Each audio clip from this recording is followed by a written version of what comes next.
শুভ সকাল প্রিয় দর্শক, সবাইকে আমন্ত্রণ জানাচ্ছি চ্যানেল 24 এর নিয়মিত স্বাস্থ্য বিষয়ক আয়োজন সুস্থ থাকুন প্রতিদিনে। আমি ডাক্তার সাদিয়া সুলতানা রেশমা আপনাদের সাথে আছি আজকের অনুষ্ঠানে। দর্শক, আমাদের দেশে প্রতি বছর লক্ষাধিক মানুষ আক্রান্ত হয় বিভিন্ন ধরনের কিডনি এবং মূত্রনালীর সংক্রমণে, এবং দেখা যায় এই সমস্যাটি বাচ্চা থেকে বয়স্ক সবার মধ্যেই। এবং এর সমাধান কোথায়? আজকে এই প্রশ্নের উত্তর দিতে আমরা আয়োজন করেছি কিডনি ও মূত্রনালীর সংক্রমণজনিত রোগ, এবং আমাদের সাথে আছেন আমাদের দেশের কিডনি রোগ চিকিৎসার অন্যতম অগ্রপথিক। আমাদের সাথে আছেন অধ্যাপক ডাক্তার রফিকুল আলম, কিডনি বিশেষজ্ঞ এবং সাবেক প্রভিসি, বাংলাদেশ মেডিকেল বিশ্ববিদ্যালয়। আপনাকে স্বাগত জানাচ্ছি আমাদের অনুষ্ঠানে। ধন্যবাদ আপনাকে এবং আপনার মাধ্যমে দর্শক শ্রোতাদের সবাইকে শুভেচ্ছা জানাচ্ছি। আমরা আজকে কথা বলতে যাচ্ছি কিডনি রোগ নিয়ে। তার আগে একটু দর্শকদেরকে জানাতে চাই, আপনারা কিন্তু যে কোনো বিষয় নিয়ে আমাদেরকে প্রশ্ন করতে পারেন স্ক্রলে দেওয়া নাম্বারটিতে কল করে। তাহলে আমরা চলে যাই আজকের আলোচনায়। স্যার, আমরা দেখেছি যে বিভিন্ন বয়সী মানুষ বিভিন্ন সময় কিডনি রোগে আক্রান্ত হচ্ছে, এবং তার মধ্যে সবচেয়ে বেশি যে সমস্যাটি দেখা যায়, বিশেষ করে ভিজুয়ালি দেখা যায়, তা হচ্ছে কি বিভিন্ন ধরনের সংক্রমণ, বা যা আমরা সাধারণ ভাষায় বলি যে ইউটিআই বা ইউরিনারি ট্র্যাক্ট ইনফেকশন। তো এই যে সমস্যাটি, তার আগে একটু জানতে চাই কিডনির সাধারণত কি কি ধরনের সমস্যা দেখা যায়?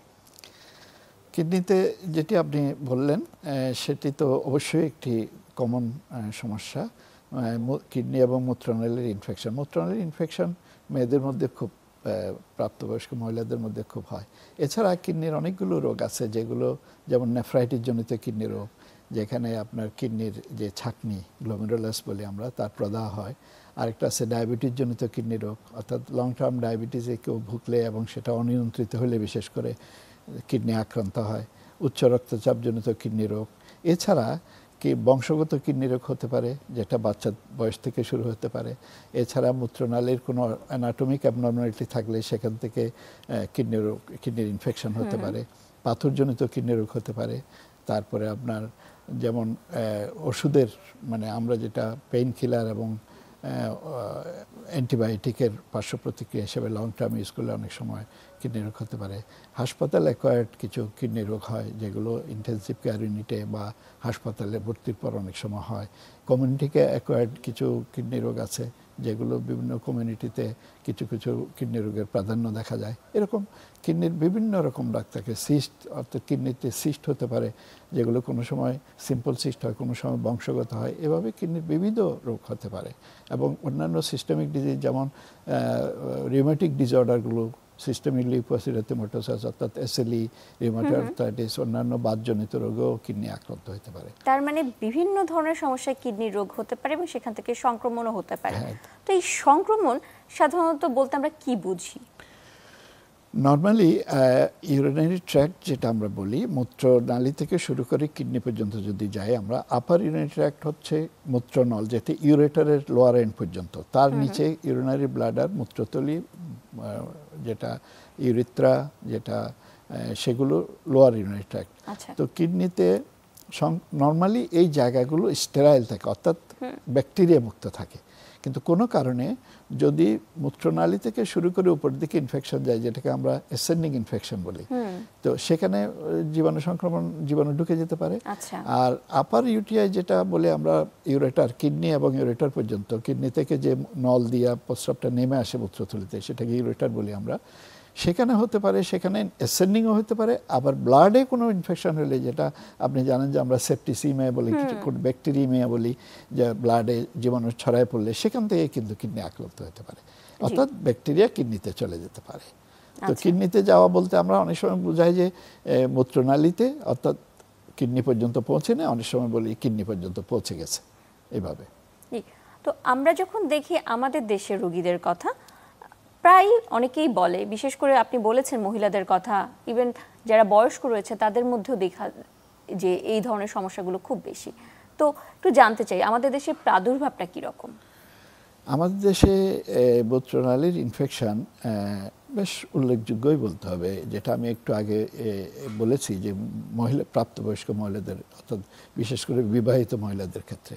তো এর প্রাদুর্ভাব সাধারণভাবে কোনো না কোনো সময় কিডনির ইনফেকশন হয়েছে, এই রকমের পরিসংখ্যান হচ্ছে প্রায় 20%-এর মতো। আচ্ছা।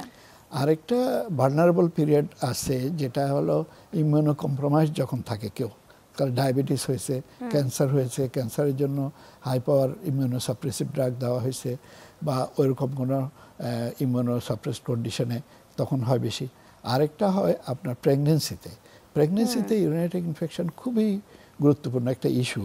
এই সময় বলা হয়ে থাকে যে ফ্র্যাঙ্ক ইনফেকশন না হয়ে যদি অ্যাসিমটোমেটিক ব্যাকটেরিয়াও যদি হয়, অর্থাৎ ব্যাকটেরিয়া ইউরিন দিয়ে পাস হচ্ছে কিন্তু কোনো সিমটম নাই, তাকেও চিকিৎসা করতে। কারণ গর্ভস্থ সন্তান এবং মায়ের দুজনেই কিন্তু এতে তাদের আউটকাম, মানে আমরা যেটা বলি মরবিডিটি বেশি হতে পারে। এছাড়া আরেকটা ইনফেকশন যেটা একটু আগে আমি বলতে চেয়েছিলাম, সেটা হলো হসপিটাল অ্যাকোয়ার্ড। কেমন?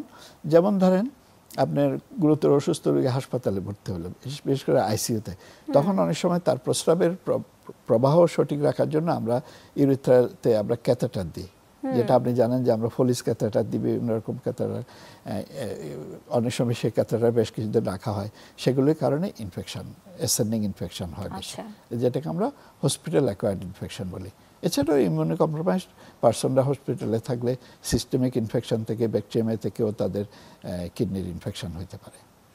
আমরা আলোচনার প্রেক্ষিতে দেখলাম যে গর্ভাবস্থায়ও হচ্ছে, নারীদেরও হচ্ছে, আবার বয়স্কদের হচ্ছে, এবং হসপিটালের পরিসংখ্যান যেটা দেখা যায় প্রায় 40-42%-এর মতো পরিসংখ্যান। এটা খুব বিশাল একটা অংশ হতে পারে। কিন্তু বাচ্চাদের কি হয়?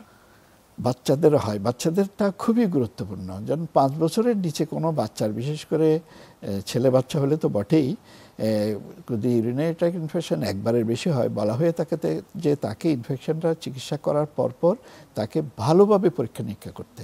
তার অনেক সময় কনজেনিটাল কিছু থাকে, পোস্টেরিয়র ইউথ্রাল বাল্ব থাকে, বেসিক ইউরিনারি রিফ্লাক্স, অর্থাৎ প্রস্রাব নিচের দিকে না এসে প্রস্রাব করার সময় ব্যাকফ্লো হয়।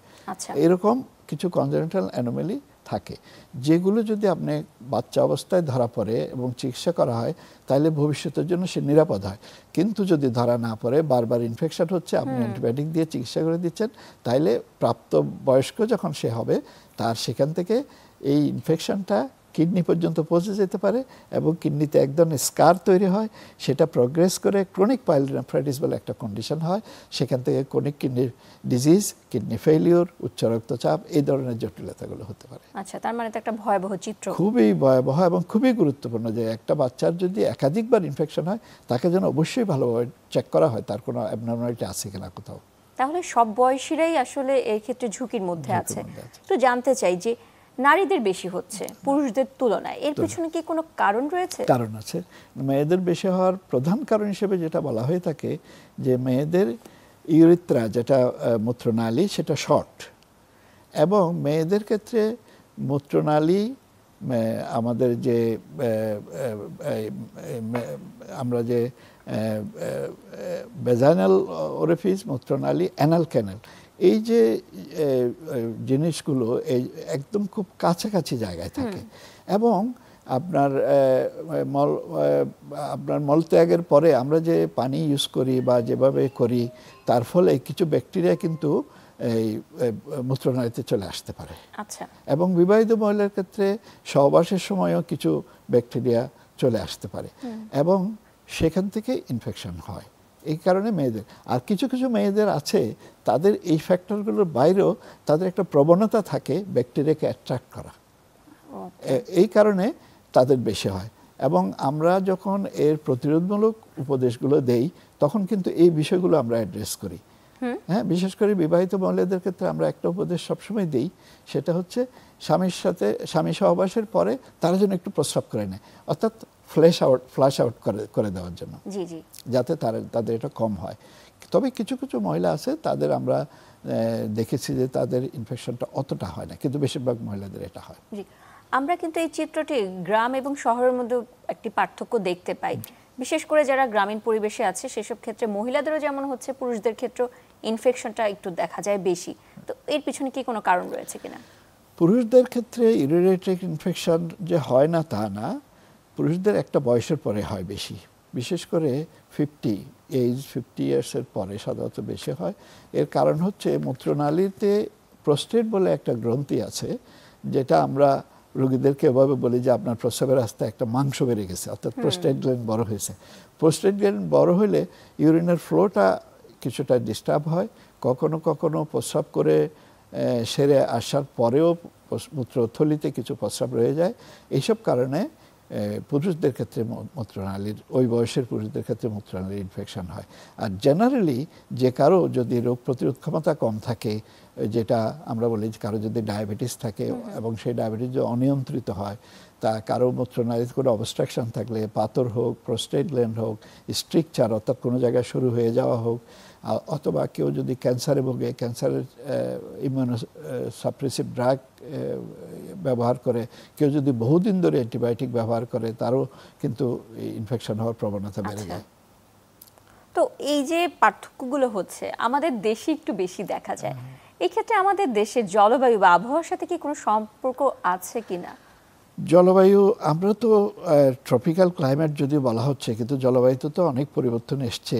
এখন তো আগের দিনের মতো সেই বর্ষা সেই শীত আমরা খুঁজেই পাই না। মনে হয় যেন সবসময় একটা গরম উষ্ণতা, আমাদের হিউমিডিটি বেশি, আমাদের সোয়েটিং অর্থাৎ যেটা বলে আমাদের ঘাম বেশি হয়, এবং আমাদের অনেককে সূর্যের প্রখর আলোর মধ্যে কাজ করতে হয়। সেই পরিমাণে হাইড্রেশনটা আমাদের অনেক সময় প্রপারলি হয় না, এবং হাইড্রেশন প্রপারলি না হলেও কিন্তু ইনফেকশনের প্রবণতাটা একটু বেশি থাকে যদি প্রপারলি পানি পান না করে। এবং বলা হয়ে থাকে যে একজন মানুষ সাধারণ তাপমাত্রায়, সাধারণ জলবায়ুতে সে 2 থেকে 2.5 লিটার পানি অন্তত পান করা উচিত, যে যার কিডনি সুস্থ আছে। কিডনি ফেইলিউর থাকলে সেটা ডাক্তারের পরামর্শ অনুযায়ী, অর্থাৎ আপনার এমনভাবে পানি পান করতে হবে যে অন্তত 2 লিটার প্রস্রাব যেন হয়, কারণ এই প্রস্রাবটা হওয়াটা আপনার শরীরে যে দূষিত পদার্থগুলো জমে সেগুলো বের হওয়ার জন্য উপযুক্ত। আচ্ছা, এই যে এখন বর্তমানে তাপ প্রবাহ চলছে, এর মধ্যে কি এরকম 2 থেকে 2.5 লিটার পানি খাওয়া উচিত কিনা সবার জন্য? অবশ্যই উচিত, প্রয়োজন হলে আরেকটু বেশিও, এমনকি 3-3.5 লিটার, তবে 5-7 লিটার খাওয়ার দরকার নাই যদি কারো খুব লস না হয়। কিন্তু জেনারেলি 2 থেকে 2.5 লিটার তো বটেই, 3 লিটার 3.5 লিটার যদি কারো খুব বেশি ঘাম হচ্ছে, তাকে অনবরত এই রোদ্রের মধ্যে বা এই প্রখর এই রোদ্রের মধ্যে বা গরমের মধ্যে কাজ করতে হয়। মেয়েরা অনেক সময় পাকঘরে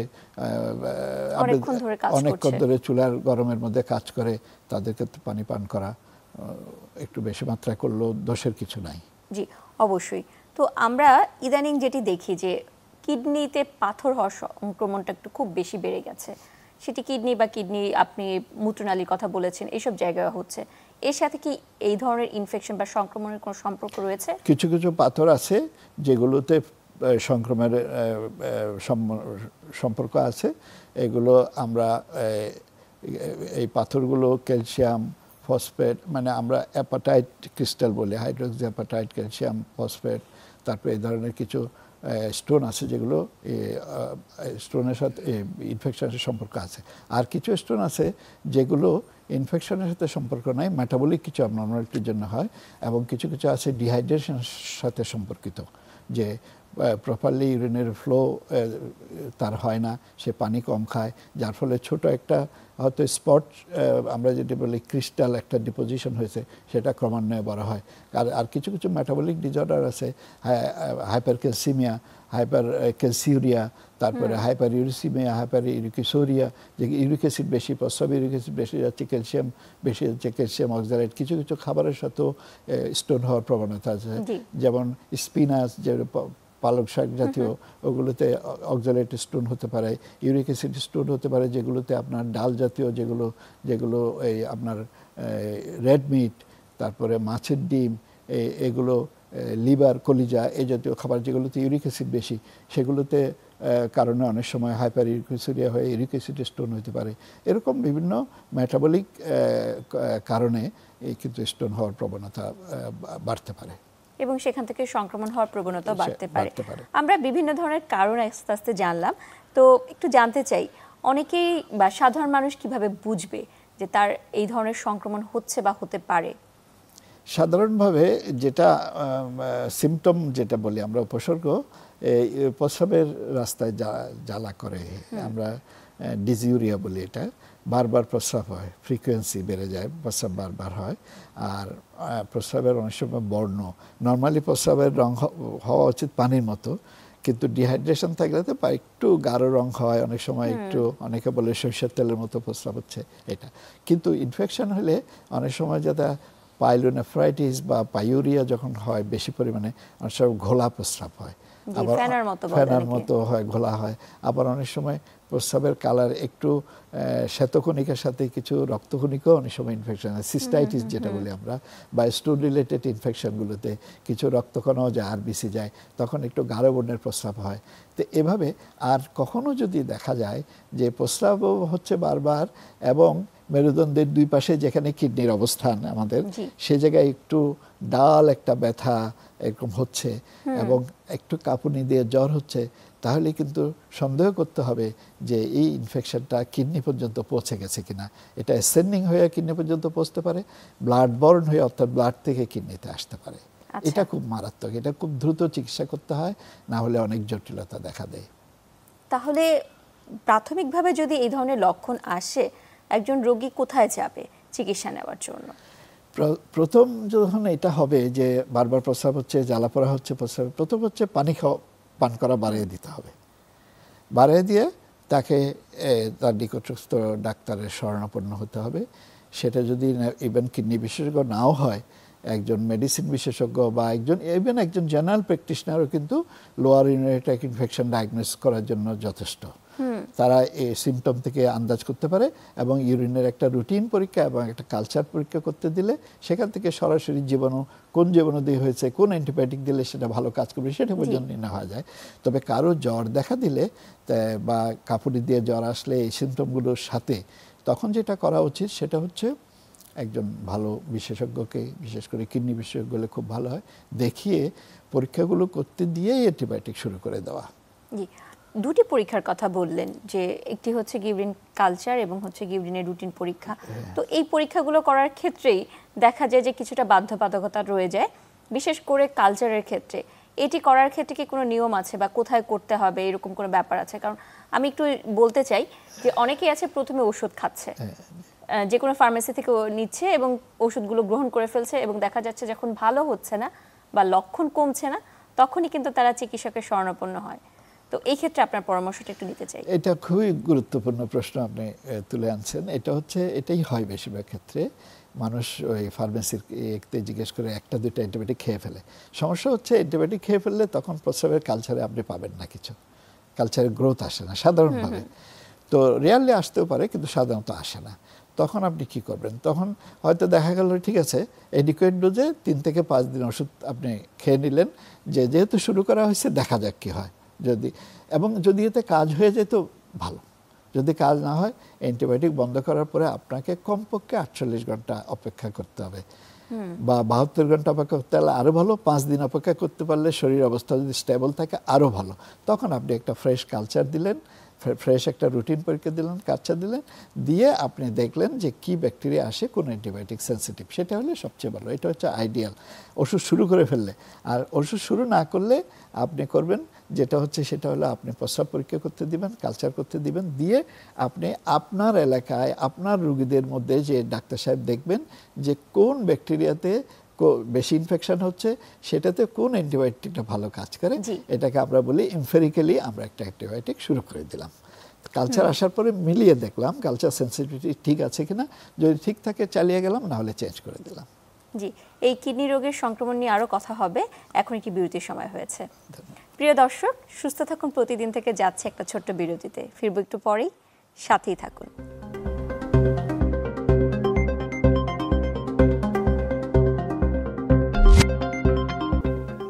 বিরতির পর আবারও স্বাগত জানাচ্ছি সুস্থ থাকুন প্রতিদিনে। আজকে কথা হচ্ছে কিডনি এবং মূত্রনালীর সংক্রমণজনিত রোগ, এবং আমাদের সাথে আছেন অধ্যাপক ডাক্তার রফিকুল আলম। আমরা কথা বলছিলাম কিডনি রোগের সংক্রমণ নিয়ে, বিভিন্ন ধরনের প্রশ্নের উত্তর একটু একটু করে জানছি। এখনও আমরা একটু কথা বলবো এই নিয়ে, কিন্তু তার আগে একজন দর্শক আমাদের সাথে আছেন। প্রিয় দর্শক, আপনার পরিচয়টা দিয়ে প্রশ্নটি করুন।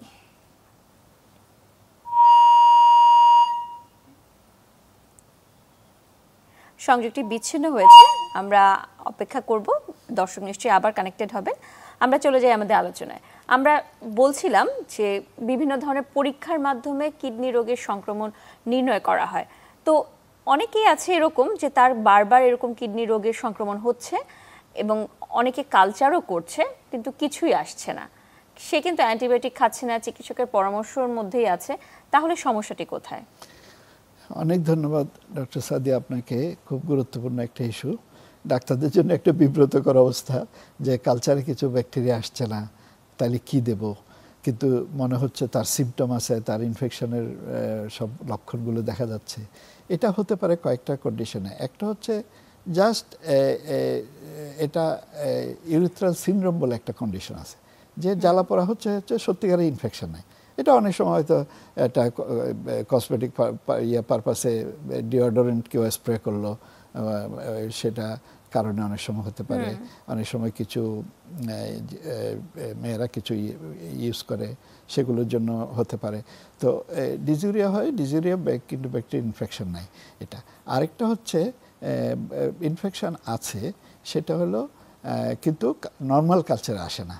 যেমন ধরেন মাইকোপ্লাজমা বলে একটা জীবাণু আছে, সেটা নর্মাল কালচার আসে না। কিছু কিছু অ্যানারোবিক ব্যাকটেরিয়া আছে যেগুলো নর্মাল কালচার আসে না। বারবার কালচার হচ্ছে কিন্তু পাওয়া যাচ্ছে না, জীবাণু পাওয়া যাচ্ছে না, কিন্তু সিমটম হচ্ছে। তখন আমরা অ্যানারোবিক কালচার বলে একটা কালচার করি। অ্যানারোবিক মাইক্রো অ্যারোফাইলিক অর্গানিজম ওগুলো আছে কিনা এই কালচার করে আমরা দেখার চেষ্টা করি। আচ্ছা, তারপরে ফাঙ্গাল ইনফেকশন যদি হয়, অনেক সময় ফাঙ্গাল ইনফেকশন নর্মাল কালচার আসে না, বা ফাঙ্গাল স্টেইন অনেক সময় আসে এবং ফাঙ্গাল কালচারও আসে অনেক সময়, কিন্তু অনেক সময় আসে না। আরেকটা হচ্ছে স্টেরয়েড জাতীয় ওষুধ খাইলে অনেক দিন ধরে। আরেকটা হচ্ছে ডায়াবেটিস, এগুলোকে আমরা স্টেরাইল পাইউরিয়া বলি। স্টেরাইল অর্থাৎ গ্রোথ হচ্ছে না ব্যাকটেরিয়ার, কিন্তু পাইউরিয়া অর্থাৎ ইউরিনে পাসেল পাওয়া যাচ্ছে, শ্বেতকণিকা পাওয়া যাচ্ছে। লং টার্ম স্টেরয়েড ইউজ করলে কারো কারো আবার স্টোন আছে, কিন্তু স্টোনে ইনফেকশন নাই, পাসেল যেতে পারে, ইউরিনে কালচারে তেমন কিছু আসতেছে না। আরেকটা আছে টিউবারকুলোসিস, কিডনি এবং মূত্রনালীর আপনার হলো টিবি যদি হয়, টিবি হলে নর্মাল কালচার আসে না, তখন টিবির জীবাণু খোঁজার জন্য স্পেশাল কালচার আছে, স্পেশাল স্টেন আছে, সেগুলি করতে হয়। অর্থাৎ আপনাকে সাসপেক্ট করতে হবে। আর আরেকটা হলো রোগী যদি খুব বয়স্ক হয়, যদি ইমিউনো কম্প্রোমাইজড হয়, বয়স্ক মহিলাদের ক্ষেত্রে আপনার ভেজাইনাল এবং ইউরিথ্রাল ইপিথেলিয়াম এসব জায়গায় খুব অ্যাট্রোপিক চেঞ্জ হয়। এগুলির কারণে তাদের বারবার ইনফেকশন হয়, অনেক সময় ব্যাকটেরিয়া পাওয়া যায় না।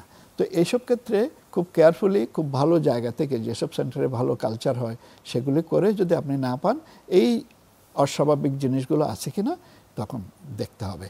যদি সেগুলো থাকে, আগে সেগুলোর প্রতিরোধ, যেমন টিবি হলে নর্মাল অ্যান্টিবায়োটিক দিলে কাজ হবে না, টিবির ওষুধ দিতে হবে, তখন ওইভাবে জিনিসটাকে চিকিৎসা করতে হবে। আপনি কিছু গুরুত্বপূর্ণ কথা বলছিলেন, এর মধ্যে একটি হচ্ছে ডায়াবেটিস। তো এই যে ডায়াবেটিক রোগী তো আমাদের দেশে এখন অন্যতম প্রধান একটি সমস্যার মধ্যে পড়ে যায়, এবং তাদের ক্ষেত্রে ইউরিনারি ট্র্যাক ইনফেকশন বা এই যে সংক্রমণ খুব ঘন ঘন হয়, এবং অনেকেই বলে যে তাদের কোনো লক্ষণ খুব একটা দেখা যায় না, যদি কোনো পরীক্ষা করতে হয় তখন গিয়ে তাদের এই সমস্যাগুলো ধরা পড়ে। তাদের ক্ষেত্রে কেন এত বেশি হয়? ডায়াবেটিস রোগীদের ইনফেকশন এবং ক্রনিক কিডনি ডিজিজ দুইটাই বেশি হয়। বা সারা ওয়ার্ল্ডে এখন ক্রনিক কিডনি ডিজিজের 1 নম্বর কারণ কিন্তু ডায়াবেটিক নেফ্রোপ্যাথি বা ডায়াবেটিস জনিত কিডনি রোগ যেটা বলি আমরা। আর ইনফেকশন বেশি হওয়ার কারণ, একটা কারণ তো আমি একটু আগে বলেছি, তাদের রোগ প্রতিরোধ ক্ষমতা কম থাকে, ইমিউনো কম্প্রোমাইজ থাকে। তাদের অটোনমিক নিউরোপ্যাথি বলে একটা কন্ডিশন হয়, অর্থাৎ তাদের মূত্রথলিতে ডিসফাংশন, ব্লাডার ডিসফাংশন হয়। হ্যাঁ, প্রস্রাবটা জমে যায় অনেক সময় প্রপারলি, প্রস্রাব মূত্রনালী থলি সংকুচিত হয়ে সব যে প্রস্রাব বাইর করে দিবে সেটা অনেক সময় হয় না অটোনমিক ডিসফাংশনের জন্য। সেই জন্য এই যে স্টেসিস হয় প্রস্রাবের সেখানে আপনি জানেন যে কোনো জায়গায় পানি জমে থাকলে সেখানে জীবাণু জন্মায়, সেরকম মানুষের শরীরও তাদের ইনফেকশনের প্রবণতা বেশি থাকে। আর তারা বিভিন্ন রকম যে ওষুধগুলো ইউজ করে, তাদের রক্তে যে সুগারের মাত্রা বেশি থাকে, এইসব কারণেও তাদের যেমন ব্যাকটেরিয়া বা কোনো সিস্টেমিক ইনফেকশন হলে সেখান থেকে কিডনি আক্রান্ত হয়ে অ্যাকিউট পাইলোনেফ্রাইটিস হয়ে যেতে পারে। অর্থাৎ ডায়াবেটিস রোগীরা খুবই সংক্রমণে প্রবণ, সেটা কিডনির হোক অন্য কোনো জায়গারই হোক। এমনকি তাদের নিউমোনিয়া বেশি হয়, তাদের রোগ প্রতিরোধ ঘন ঘন হচ্ছে, কাজেই সেই কারণে ডায়াবেটিস রোগীদের এটা বেশি হয়। একটি সমস্যা কিন্তু এখান থেকে অনেকেই জিজ্ঞেস করে বা ভয়ে থাকে যে এই যে ঘন ঘন ইনফেকশনগুলো হচ্ছে, এটা কি তার কিডনিকে একদম নষ্ট করে ফেলতে পারে কিনা? খুবই গুরুত্বপূর্ণ প্রশ্ন। আমাদের মহিলা রোগীরা প্রায় এই জিনিসটা নিয়ে তারা চিন্তিত থাকে যে আমার বারবার ইনফেকশন হচ্ছে, আমার কিডনি ফেলিওর হবে কিনা। একটি ভালো হচ্ছে, ইনফরমেশন হচ্ছে লোয়ার ইউরিনারি ট্র্যাক্ট ইনফেকশন যেটা আমরা বলি, সেটা অনেকবার হলেও যদি প্রপারলি চিকিৎসা করা হয় সেখান থেকে কিডনি ফেলিওর হবে না। কিন্তু বাচ্চা বয়সে, আমি আগেই বলেছি আমাদের আলোচনায়, বাচ্চা বয়সে কারো অনেকবার কিডনি ইনফেকশন যদি হয়, তার যদি ইউরিনারি ট্র্যাক্ট এবং কিডনিতে কোনো অ্যাবনর্মালিটির বিষয়টি মীমাংসা না করা যায়, তার কিন্তু এই ইউরিনারি ট্র্যাক্ট ইনফেকশন থেকে ক্রনিক পাইলোনেফ্রাইটিস হতে পারে। এটা আমি একটু বলেছি। আরেকটা হলো যারা ইমিউনোকম্প্রোমাইজ, তাদের কিডনির ইনফেকশন যথাযথভাবে, এটাকে আমরা কমপ্লিকেটেড ইউটিআই বলি, অর্থাৎ ইউটিআইয়ের জন্য একটা আলাদা কারণ রয়ে গেছে। যেমন ডায়াবেটিস রইল, ক্যান্সার রইল, ক্যান্সারের রইল, পাথরজনিত যে অবস্ট্রাকটিভ ইউরোপ্যাথি বলি আমরা, সেটা রইল। এইসব কারণে যখন হয় কমপ্লিকেটেড ইউটিআইতে যদি ইউটিআইয়ের কারণটা আমরা প্রপারলি চিকিৎসা না করি এবং ইনফেকশনটা প্রপারলি কন্ট্রোল করবে, সেখান থেকে কিডনি অ্যাকিউট কিডনি ইনজুরি অর্থাৎ অ্যাকিউট কিডনি ফেলিওর হতে পারে, আলটিমেটলি ক্রনিক কিডনি ডিজিজ হতে পারে। আরেকটা কন্ডিশন হয় পায়োনেফ্রোসিস, অর্থাৎ কিডনিতে পাস জমে যায়। আরেকটা হলো কিডনিতে অ্যাবসেস হতে পারে, ইনফেকশন যে প্রপারলি ঠিক না, সেগুলোর কমপ্লিকেশন হিসেবে ক্রনিক কিডনি ডিজিজ বা অ্যাকিউট কিডনি ফেলিওর বা অ্যাকিউট কিডনি ইনজুরি হতে পারে। তার মানে এই সাধারণ লোয়ার ইউটিআই থেকে হয় না, সাধারণ লোয়ার ইউটিআই থেকে হয় না আনলেস দেয়ার ইজ অন্য কোনো ইনফেকশন কারণ না থাকে, যদি সেটাকে সঠিকভাবে চিকিৎসা না করা হয়। এই সঠিকভাবে চিকিৎসার ক্ষেত্রে ইদানিং একটি বড় সমস্যা হচ্ছে অ্যান্টিবায়োটিক রেজিস্ট্যান্স। এই ব্যাপারে একটু জানতে চাই যে কিডনি রোগের সংক্রমণের সাথে কি এর সম্পর্ক রয়েছে কিনা? ডেফিনেটলি আমি তো মনে করি সম্পর্ক আছে।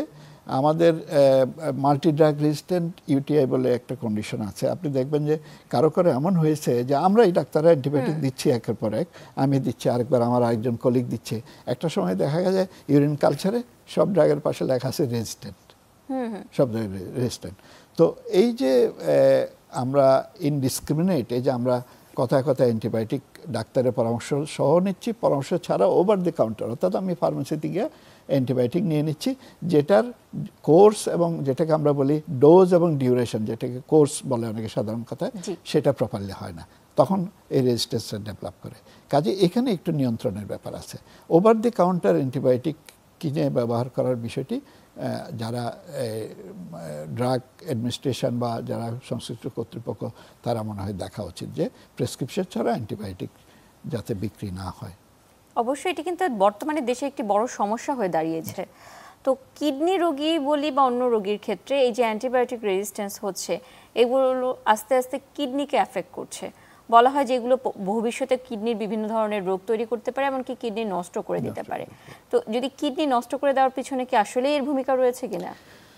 কিছু কিছু অ্যান্টিবায়োটিক আছে, যেমন আমরা অ্যামাইনোগ্লাইকোসাইড অ্যান্টিবায়োটিক বলি, কিছু কিছু অ্যান্টিবায়োটিক আছে কুইনোলন জাতীয়, এগুলো অনেক সময় কিডনিতে।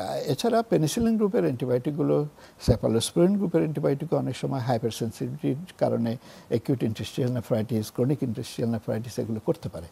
তবে সাধারণত বেশিরভাগ ক্ষেত্রে অ্যামাইনোগ্লাইকোসাইড, যেমন জেন্টামাইসিন আজকাল ইউজ কম হয় অবশ্য, তারপরে এমিক্সাসিন, এই ধরনের অ্যান্টিবায়োটিকগুলো টক্সিক কিডনির জন্য। তো আর কিছু অ্যান্টিবায়োটিক আছে বর্ডারলাইন কিডনি ফাংশন, যাদের অ্যাকিউট কিডনি ক্রনিক কিডনি ডিজিজে বর্ডারলাইন স্টেজ 1 বা তাদের অনেক সময় আনডায়াগনোজ থাকে, তাদের ক্ষেত্রে যদি আপনি ফুল ডোজ দিয়ে দেন, তারা কিন্তু কিডনির উপরে সেই টক্সিসিটিটা গিয়ে পড়ে এবং কিডনি ফেলিউরটা বেড়ে যেতে পারে। এই ধরনের চিকিৎসার ক্ষেত্রে সাধারণত কি বাসায় বসে চিকিৎসা করা সম্ভব, নাকি হাসপাতালেও যেতে হতে পারে? যদি বিশেষ করে আপনি কিছু সিরিয়াস অবস্থার কথা বলেছিলেন যে কিডনি রোগের সাথে বা সংক্রমণের সাথে তীব্র মাত্রার জ্বর থাকছে, কাঁপুনি দিয়ে জ্বর হচ্ছে, এসব ক্ষেত্রে কি করতে হবে? এইসব ক্ষেত্রে আপনি আমাকে সুযোগ দিচ্ছেন, এটা ধন্যবাদ আপনাকে। আমি এটা কথা সব জায়গায় বলার চেষ্টা করি যে কিডনির সংক্রমণের সাথে যদি কারো জ্বর আসে, সন্দেহ করতে হবে যে এটা পাইলোনেফ্রাইটিস হলো কিনা, অ্যাকিউট, অর্থাৎ ইনফেকশনটা কিডনি পর্যন্ত চলে গেছে কিনা, ব্লাডে চলে গেছে কিনা। এইসব ক্ষেত্রে আমরা অনেকেই মুখে অ্যান্টিবায়োটিক খেতে বলি, কিন্তু কয়েকটা অ্যান্টিবায়োটিক আছে যেগুলো মুখে খাওয়ার পরেও কিছু কাজ করে, কিন্তু বেশিরভাগ ক্ষেত্রে আইডিয়াল প্র্যাকটিস হওয়া উচিত যে প্রথম 3 থেকে 5 দিন, কেউ কেউ বলে যে জ্বর চলে যাওয়ার পরে আরও 48 ঘন্টা ইনজেক্টেবল অ্যান্টিবায়োটিক, প্যারেন্ট্রাল অ্যান্টিবায়োটিক যেটা বলে আমরা, দেওয়া ভালো রোগীর জন্য, এবং এতে ইমপ্রুভমেন্টটা খুব ভালো হয়, মানে এবং রিকভারিও খুব তাড়াতাড়ি হয়, এবং দিয়ে তারপরে হয়তো আপনি মুখে খাওয়ার ওষুধ দিলেন। তবে সাধারণভাবে লোয়ার ইউরিনারি ইনফেকশনে আমরা 3 থেকে 5 দিন, কখনো কখনো 7 দিন দিই, কিন্তু আপার ইউরিনারি ইনফেকশন অর্থাৎ অ্যাকিউট পাইলোনেফ্রাইটিস বা আমরা যদি সন্দেহ করি সেপ্টিসিমিয়া, ব্যাকটেরিয়া, এসব ক্ষেত্রে কমপক্ষে 14 দিন অ্যান্টিবায়োটিক ইন্ট্রাভেনাস প্লাস ওরালি মিলাইয়া দেওয়া উচিত। তো এই যে কিডনি রোগের ক্ষেত্রে পাথর হয়, এখান থেকে ইনফেকশন হচ্ছে, তাদের ক্ষেত্রে কি চিকিৎসা পদ্ধতির কোনো ভিন্নতা রয়েছে কিনা? একটু ভিন্নতা আছে। যদি আপনি কনভিন্সড হন বে পরীক্ষা নিরীক্ষা বোঝা যায় পাথরজনিত, পাথর যার আছে তার কিন্তু লোয়ার ইউরিনারি ট্র্যাক্ট ইনফেকশন হতে পারে, যেটা 3 থেকে 5 দিন আপনি চিকিৎসা করতে পারেন। কিন্তু যদি সেইভাবে জিনিসটা মীমাংসা না হয়, যদি পাথর যদি ইটসেলফ, এই যে পাথরটাতে ইনফেকশন ছড়ায় যায়, পাথর ইনফেক্টেড স্টোন যদি হয়, সেটা কমপ্লিকেটেড ইউটিআইয়ের মধ্যে পড়ে যাচ্ছে এবং পাথর আপনাকে রিমুভ করতে হবে। তার মানে আগে অপারেশন করতে হবে। রিমুভ করে, সেটা অপারেশনও আছে, আজকাল তো অনেকগুলো প্রসিডিউর আছে, আপনি জানেন যে ইএসডব্লিউএল আছে, তারপরে পিসিএনএল আছে, বিভিন্ন, আজকাল তো পেট কেটে অপারেশনটাও অতটা হয় না। তবে সে কারণটা রিমুভ করে চিকিৎসা করলে সে প্রপারলি ভালো হবে। আদারওয়াইজ তার এই ইনফেকশন বারবার হবে এবং সেখান থেকে ক্রনিক কিডনি ডিজিজ হয়ে যাওয়ার সমূহ সম্ভাবনা। জি অবশ্যই। আমরা কথা বলতে বলতে অনুষ্ঠানের শেষ পর্যায়ে চলে এসেছি। এই যে রোগীরা বারবার আক্রান্ত হচ্ছে, তাদের ক্ষেত্রে প্রতিরোধমূলক ব্যবস্থা আসলে কি কি নেওয়া উচিত? প্রতিরোধমূলক ব্যবস্থার ক্ষেত্রে যে যারা কম বয়সী বাচ্চাদের বারবার হলে তাদেরকে অবশ্যই ভালোভাবে পরীক্ষা নিরীক্ষা করে কোনো কনজেনিটাল অ্যানোমালি আছে কিনা সেটা শনাক্ত করে ব্যবস্থা নেওয়া। ডায়াবেটিস রোগীদের ডায়াবেটিস নিয়ন্ত্রণে রাখা, রক্তের শর্করা নিয়ন্ত্রণে রাখা, এবং তাদের কিছু প্র্যাকটিস, যেমন হেলদি প্র্যাকটিস যেগুলো বলি, ইউরিনারি প্র্যাকটিস, সেগুলো করা। মহিলাদের ক্ষেত্রে এবং অনেকের ক্ষেত্রেই বলা হয় ক্রেনবেরি জুস বা ক্রেনবেরি এক্সট্রাক্টের একটা রোল আছে কিডনি ইনফেকশন বারবার না হওয়ার জন্য, সেটা ব্যবহার করা যেতে পারে। মহিলাদের ক্ষেত্রে সবচেয়ে কার্যকর যে উপদেশটা আমরা দিয়ে থাকি সেটা হচ্ছে সহবাসের পরে প্রস্রাব করে নেওয়া, এবং কেউ কেউ মনে করে যে আমরা যে পানি ইউজ করি মলত্যাগের পরে, সেটা কেউ কেউ মনে করে যে আমরা সামনে পিছিয়ে পানিটাকে মুভ না করে শুধু পিছনের দিকে করা। আর মাসিকের রাস্তায় বা প্রস্রাবের রাস্তায় ওইসব জায়গায় কোনো রকম ডিওডোরেন্ট বা অন্যরকম স্প্রে অনেকে ইউজ করে, সেগুলো যত কম ইউজ করা যায়।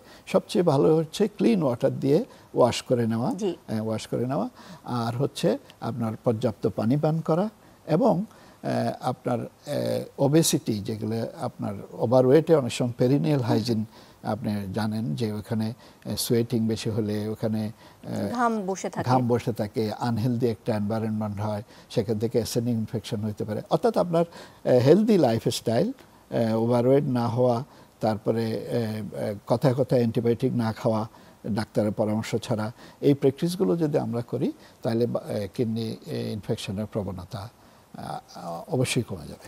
বয়স্কদের ক্ষেত্রে কি ধরনের উপদেশ দিবেন? বয়স্কদের ক্ষেত্রে কিছু সমস্যা আছে যেগুলো সত্যিই কঠিন। সে যেমন প্রোস্টেট গ্ল্যান্ড বড় হলে পুরুষের ক্ষেত্রে তার প্রোস্টেটের সার্জারি করা, বা প্রোস্টেট জনিত যে সমস্যাগুলো হয়, প্রস্রাব জমে থাকা, সেটা যাতে জমে না থাকে তার ব্যবস্থা করা।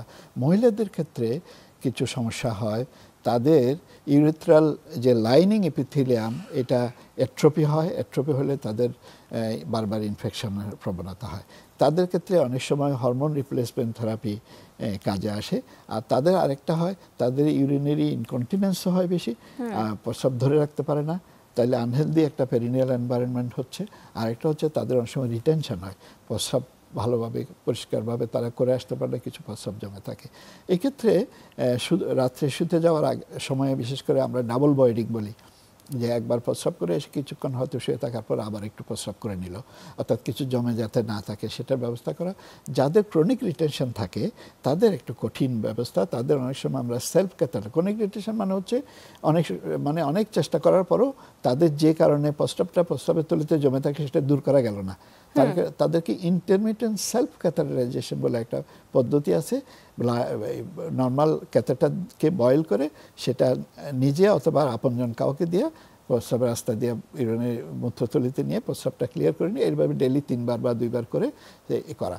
এই কাজগুলো করলে অনেক সময় তাদের প্রস্রাব করা ইনফেকশনের প্রবণতা কমে যায়। আরেকটা মেসেজ আপনার মাধ্যমে দিতে চাই, যাদের ক্রনিক রিটেনশন থাকে তাদের ইউরিন ইনফেকশন এবং কালচারে কিছু হলেও তাদের অ্যান্টিবায়োটিক সবসময় দিতে হয় না, যদি জ্বর হয় তখন অ্যান্টিবায়োটিক। জি, আপনাকে অসংখ্য ধন্যবাদ আপনার মূল্যবান সময় থেকে আজকে আমাদেরকে সময় দেওয়ার জন্য। আপনাকে এবং আপনার মাধ্যমে আমাদের দর্শক শ্রোতাদের সবাইকে ধন্যবাদ এবং কৃতজ্ঞতা জানাচ্ছি আমাদের সাথে থাকার জন্য। দর্শক, আজকে এখানে বিদায় নিতে হচ্ছে। ভালো থাকুন, সুস্থ থাকুন।